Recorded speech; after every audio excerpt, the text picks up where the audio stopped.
First off, 3 years into the conflict, Western nations continue imposing sanctions on Russia. But how effective really have these measures been in weakening Moscow's economic resilience? Well, thank you for having me as always. The sanctions are debatable right now. When the U.S. and our NATO partners and the rest of the global community put what we thought were going to be heavy economic strangling sanctions into place against Russians and more in particular their key business figures. They thought that that would be enough of a stick to get Moscow to kind of back off of a full-on military onslaught into Ukraine. That apparently has not worked. We're 3 years into the conflict. So as far as sanctions go, there's debate on whether or not the sanctions have truly worked. Again, we're going into a very closed media type situation with Moscow. Moscow's not going to show any sort of weakness either by military or by economic angles. So it's hard to understand. My personal belief is that there is some economic stress going on inside Russia. There's some economic stress being put on internally in Moscow onto Putin. But again, Putin has a very strong arm in Moscow, so we'll have to see how that plays out going into our third year. Mm-hmm. Well, the UK has announced its largest sanctions package since the early days of the conflict, and the EU has also implemented its 16th round of sanctions. Are these new measures enough to significantly impacting Russia's economy? Again, nobody knows truly. The sanctions, every time that there is sanctions put into place, there are always slight little loopholes involved. So there's always a nuance. That's something that some of the greatest sanctions lawyers in the world have noticed that's been going on with the economic pressures on Moscow. So if the EU and the UK and our European partners are putting more sanctions on, it depends on what loopholes that they can find in this that will not completely cut off Russia. And, are they going to be strong enough and have enough of an impact on the Russian people to get them to push back against Vladimir Putin? Mm-hmm. Well, these sanctions earned despite these sanctions, Russia has earned 242 billion. And you keep mentioning that Russia is feeling some sort of economic stress. Where's that stress coming from? I think regarding your first question is the fact that Russia has made money on the energy sector. Yes. I mean, again, this goes back to the idea that there are loopholes. Are they using middlemen? Are they, in fact, capitalizing on a black market that is very energy dependent right now? Globally, there's a lot of regions in the world that need energy more than they need friends in the West. So that's one aspect of it. Regarding the question of where where Moscow is feeling the economic pressures, I think it comes down to the Russian the Russian consumer. Are the Russians paying more for their common staples than they were before? Are they having less selection than what they had before because of these sanctions? Russians have truly believed that they love the Western market products, but they are also very supportive of the strong-handed Vladimir Putin-esque type of regime that is in place right now. So that being the case, I think what's going to happen is as the economic pressures grow on the Russian consumer, which we're starting to see right now, in my opinion. That, along with the fact that we're also starting to see a little bit of a wrinkle in public support for the Russian war. The Russian population is becoming a little bit punch drunk and a little bit weary of how effective this war has been, contrary to Vladimir Putin's large-scale nationwide marketing effort to show that this special military operation has been a huge success for Russia.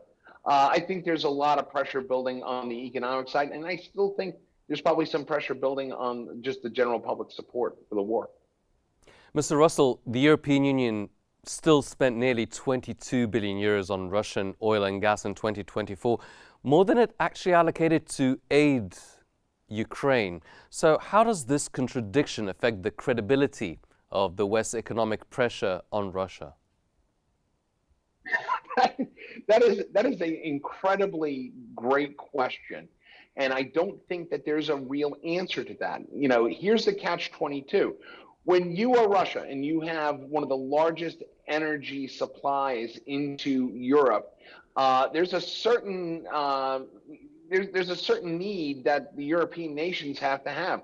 Where are they going to see that energy come from if it doesn't come from the infrastructure that's been built out over the past several decades from Russia into Europe? You're talking about your gas, your hard oil, the heating requirements, the energy, the production of electricity, all of that. That heavy demand on Russian energy is not going unnoticed, and they're going to have to pay for it.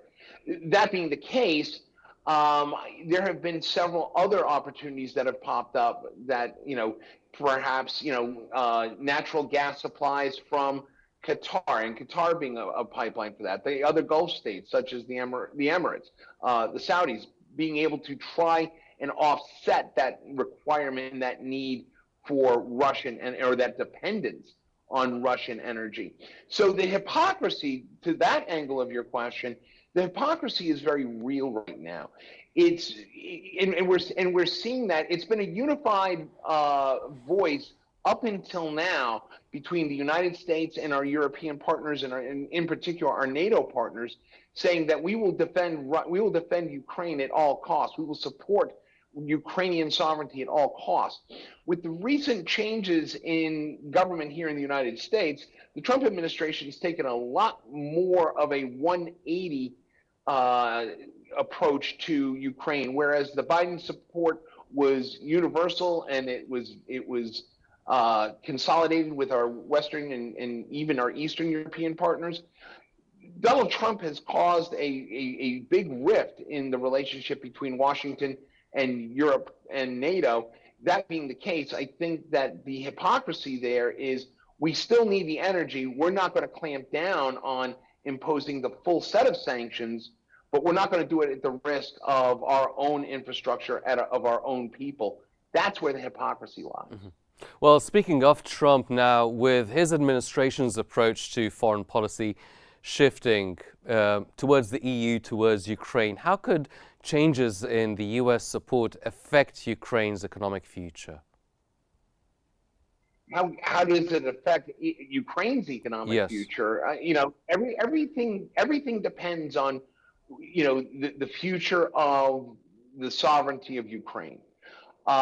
It depends on Ukraine maintaining its sovereignty, maintaining its independence, and maintaining a strong alliance with the Eastern European partners that have been directly involved in supporting them. You're talking about the Baltic states. You're talking, more importantly, Poland, which has been a key ally of Kyiv in President Zelensky in this. So the reality is the future of Ukraine's economy is based on how long it can maintain its sovereignty. Without a sovereign Ukraine, there is no Ukrainian economy. It gets blended in, or it gets forcefully taken over and merged into a Russian economy. I don't think that helps the Ukrainians. We've seen situations like this where Russia has come in, taken over the economy, and is almost used it as a weapon against those that have gone against the Russian ideal or the Russian mantra.